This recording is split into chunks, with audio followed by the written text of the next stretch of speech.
علم فرائض کے حوالے سے ہم 4 مرد اور 5 عورتوں کے حالات بیان کر چکے.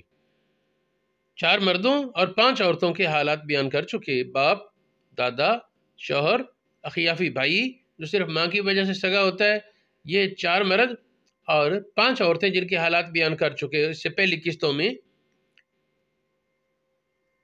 اخیافی بہن، بیوی، بیٹی، پوتی اور عینی بہن جو باپ ماں دونوں کی وجہ سے سگی ہے. اب ہم بیان کرتے ہیں اللاتی بہن جو باپ ایک میت اور اس بہن کا باپ ایک ہے، میں جدا ہیں. ان کے باپ کی متعدد بیویاں ہوں، یک بعد دیگری یا یک وقت میں، تو باپ ایک ہونے کی وجہ سے جو بہن ہے ماں جدا ہے اس کو کہتے ہیں اللاتی بہن. پہلے اس کی حالتیں بیان کرتے ہیں، اس کے بعد ماں اور پھر جدہ کی حالتیں بیان کریں گے. اللاتی بہن کی 7 حالتیں ہیں. پہلی حالت، ایک اللاتی بہن ہو تو اس کو نصف ترکہ دیا جائے گا. دوسری حالت، 2 یا 2 سے زیادہ اللاتی بہنیں ہیں تو ان کو 2/3 ترکے کا دیا جائے گا. تیسری حالت، اگر ایک عینی بہن ہے تو اس کو نصف اور اللاتی بہن ایک یا زیادہ کو سدس، چھٹا حصہ دیا جائے گا. اگر 2 عینی بہنیں ہیں تو اللاتی بہنیں فریضے سے محروم ہوں گی. اور 5ویں حالت یہ ہے کہ اگر میت کی بیٹی یا پوتی موجود ہے ایک یا زیادہ اور مذکر اولاد موجود نہیں تو بیٹی یا پوتی کو فریضہ دیں گے نصف یا ثلثان جو بنے، اور اس صورت میں اللاتی بہن کو اسبہ بنایا جائے گا. چھٹی حالت یہ ہے کہ اللاتی بھائی موجود ہو تو وہ اپنی بہن کو اسبہ بنا لے گا اور پھر مذکر کو 2 حصے، مؤنث کو 1 حصہ اس تناسب پر تقسیم ہوگا. 7ویں حالت اللاتی بہن کی کہ وہ کس کس صورت میں ساقط ہو جاتی ہے، محروم ہو جاتی ہے حصے سے.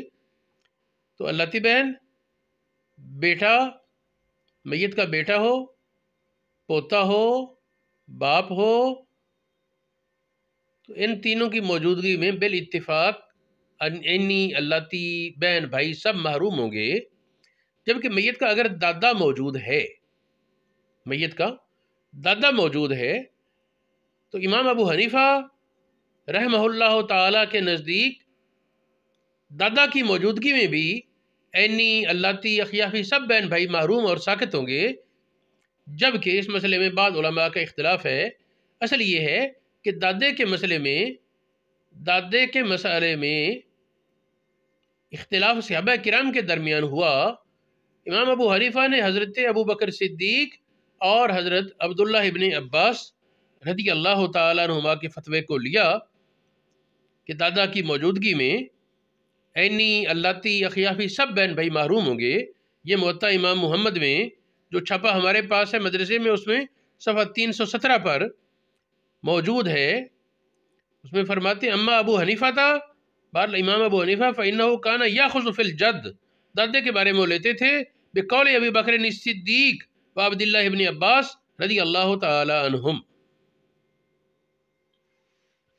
باقی یہ دادے کا مسئلہ جو ہے نا کہ دادا بھی موجود ہو اور عینی اللاتی بھائی موجود ہوں، عینی اللاتی بھائی بہنیں موجود ہوں تو کیا دادے کی وجہ سے یہ عینی اللاتی ساقط ہوں گے یا نہیں؟ اس میں بہت زیادہ اختلاف ہے. تو یہ تکمل رد المختار میں فرماتے ہیں سبب اختلاف فی ذالک عدم النص، نبی پاک کی طرف سے وضاحت نہیں تھی اس مسئلے کی، اس وجہ سے نہ کتاب پاک میں نہ سنت رسول میں واضح. انما ثبت باجتہاد صحابہ کرام رضی اللہ عنہم کے اجتہاد سے یہ ثابت ہوا بہت اختلاف کے بعد. وہ من اشکل ابواب الفرائض، علم فرائض کے مشکل ترین بابوں میں سے یہ ہے کہ دادا کی موجودگی میں عینی اللاتی بہن بھائیوں کا وارث ہونا یا نہ ہونا. تو ہمارے امام ابو حنیفہ نے ابو بکر صدیق رضی اللہ تعالیٰ عنہ کے فتوے پر فتویٰ دیا کہ عینی اور اللاتی بھائی محروم ہوں گے. اخیافیوں کے بارے میں اتفاق ہے نا کہ دادے کی موجودگی میں اخیافی بال اتفاق ساقط ہو جائیں گے بہن بھائی، لیکن عینی اور اللاتی کے بارے میں اختلاف تھا. اور اس میں تحقیق امام ابو حنیفہ کے نزدیک جو ہے وہ یہی ہے کہ یہ دادا کی موجودگی میں عینی اللتی بہن بھائی سب ساقط ہوں گے۔ پھر اللاتیوں کی حالتیں بیان ہو رہی تھی نا، ایک تو یہ بات ہوگی کہ بیٹا، پوتا، باپ یا دادا کی موجودگی میں اللتی بہن بھائی ساقط۔ دوسری بات، عینی بھائی موجود ہو یا عینی بہن بیٹی یا پوتی کی وجہ سے اسبہ بن رہی ہو تو پھر بھی اللتی بہن بھائی فریضے سے اور حصے سے محروم ہوں گے۔ واللہ عالم بالصواب۔ اب بھائی ماں کی بات، ماں کی 3 حالتیں ہیں وراثت میں۔ ماں کی وراثت میں 3 حالتیں ہیں۔ پہلی حالت کہ میت کے بہن بھائیوں میں سے 2 موجود ہوں، بہنیں 2 ہوں، بھائی 2 ہوں، ایک بہن ایک بھائی ہے، کوئی اللتی ہے کوئی عینی ہے، کوئی اخیافی اور اللتی، اخیافی اور عینی، جس طرح بھی کوئی 2 بہن بھائی موجود ہوں زندہ، خواہ ان کو حصہ مل رہا ہے یا نہیں مل رہا، ماں کا حصہ سدس ہوگا، 6واں حصہ۔ اسی طرح اگر میت کی اولاد میں سے، اولاد، بیٹے کی اولاد، پوتے کی اولاد میں سے کوئی فرد زندہ موجود ہے تو بھی ماں کا حصہ سدس ہوگا، 6واں حصہ۔ یہ پہلا فریضہ ہو گیا ماں کا۔ دوسری حالت ماں کی یہ ہے کہ کل 3 وارثوں، میت کا شوہر موجود ہو یا میت کی بیوی موجود ہو، ظاہر دونوں میں سے ایک ہی ہوگا نا۔ اگر عورت مری تو اس کا شوہر موجود ہو سکتا ہے، اگر شوہر مرا تو اس کی بیوی موجود ہو سکتی ہے، اور اس فوت ہونے والے کے ماں باپ موجود ہوں۔ اس صورت میں جو زوجین میں سے موجود ہے، زندہ جو ہے، شوہر زندہ ہے، تو اس کو فریضہ دے دیں گے نصف ترکہ، ظاہر اس کی اولاد تو نہیں نا۔ اس طرح بیوی موجود ہے تو اس کو ربع ترکہ دے دیں گے بیوی کو، باقی مال کے 3 حصے کریں گے، 2 حصے باپ کے اور تیسرا حصہ، باقی کا تیسرا حصہ وہ ماں کو دیں گے۔ اس کو کہتے ہیں ثلث باقی۔ یہ مسئلہ حضرت عثمان غنی رضی اللہ تعالی عنہ کے فتوے سے ثابت ہے کہ ماں کو اس صورت میں ثلث ترکہ دیا جائے، تیسرا حصہ ترکے کا۔ یہ حضرت عثمان غنی رضی اللہ تعالیٰ عنہ سے فیصلہ ثابت ہے۔ مصنف ابن ابی شیبہ حدیث نمبر 3150، سنن دارمی حدیث نمبر 2910، سنن بیہقی حدیث نمبر 12081، اور اس طرح، اور پھر حضرت عثمان غنی کے اس فیصلے پر صحابہ نے اتفاق فرمایا، تو اس وجہ سے یہ فیصلہ نافذ اور مسلم مانا گیا۔ اب اس سے اگلا مسئلہ آیا، والدہ کی تیسری حالت ہے کہ جب نہ تو یہ 3 وارث ہوں جن میں ثلث باقی ملنا ہے، اور نہ ہی پہلی صورت بنے جس میں سدس ملنا ہے، تو باقی ہر صورت میں میت کی والدہ کو کل مال کا ثلث دیا جائے گا۔ یہ دوبارہ سن لیا جائے، سدس کی صورت میں اور ثلث باقی کی صورت میں، ان 2 صورتوں کے سوا جو بھی صورت باقی بنی، جو بھی صورت اور بنے گی، اس صورت میں ماں کا حصہ ثلث کل ہوگا، کل مال کا تیسرا حصہ۔ اب ہے جدہ۔ جدہ کے بارے چند باتیں جاننے کی ہیں۔ یہاں پہلی بات تو یہ سمجھنی چاہیے کہ جدہ صحیحہ وارث ہوگی، جدہ فاسدہ نہیں۔ جدہ صحیحہ کون ہوتی ہے؟ میت کی اس دادی کی طرف نسبت کرنے میں، نسب بیان کرنے میں کسی جد فاسد کا واسطہ نہ آئے، وہ جدہ صحیح ہے۔ میت کی اس جدہ کی طرف نسب بیان کرنے میں کسی جد فاسد کا واسطہ درمیان میں نہ آئے، جدہ صحیحہ وارث ہوگی۔ اور جس جدہ کی طرف نسبت بیان کرنے میں جد فاسد کا واسطہ آئے، جیسے نانے کی ماں ہے تو وہ بھی جدہ ہی نا، لیکن وہ وارث نہیں ہوگی۔ ایک بات، جس طرح کہ جد فاسد وارث نہیں ہوتا، جد صحیح وارث ہوتا ہے، تو جد میں فاسد کون ہے؟ جد میں پہچان یہ ہے جس جد کی طرف میت کی نسب بیان کرنے میں عورت کا واسطہ آئے تو وہ جد فاسد، اور جس جد کی طرف میت کی نسب بیان کرنے میں عورت کا واسطہ درمیان میں نہ گنا جائے تو اس کو جد صحیح کہیں گے۔ چنانچہ نانا وہ اصطلاح کے مطابق جد فاسد، اور دادا وہ جد صحیح ہے۔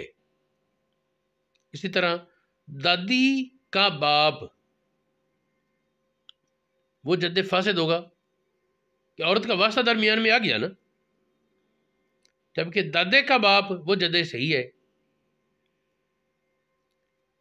تو جد میں صحیح وارث ہے، فاسد وارث نہیں. جد فاسد وہ ہوتا ہے میت کی نسبت اس جد کی طرف کرے، درمیان میں عورت کا واسطہ ہے، میت کی کسی ماں دادی کسی کا واسطہ آ گیا.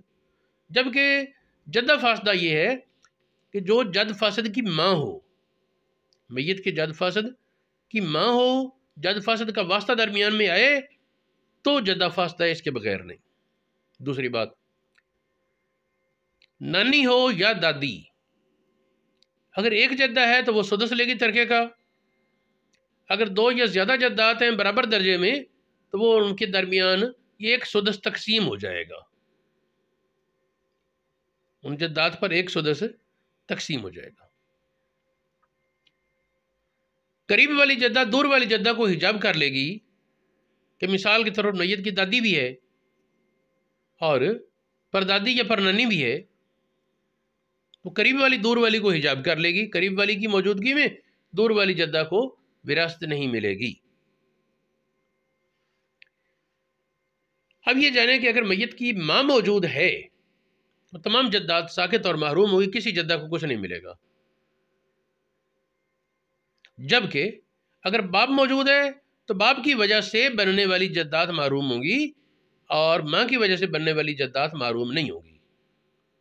ماں ہے تو ساری جدات گئی، باپ کی وجہ سے بنے، ماں کی وجہ سے سب جدات کو محروم کر دیا جائے گا، حصہ نہیں ملے گا. لیکن اگر ماں موجود ہے یہ تو ہو گیا کہ پھر سب جدات محروم، اور اگر باپ موجود ہے تو باپ کی وجہ سے بننے والی جدات محروم ہوں گی، باقی نہیں. یہ جو ہم نے پہلے کہا ہے کہ قریب والی دور والی کو حجاب کر لے گی، وہ قریب والی خود محجوب ہو، خود اس کو کچھ نہیں مل رہا، پھر بھی وہ اپنے سے دور جدات کو محروم کر لے گی. چنانچہ اگر میت کا باپ موجود ہے، دادی موجود ہے اور پرنانی موجود ہے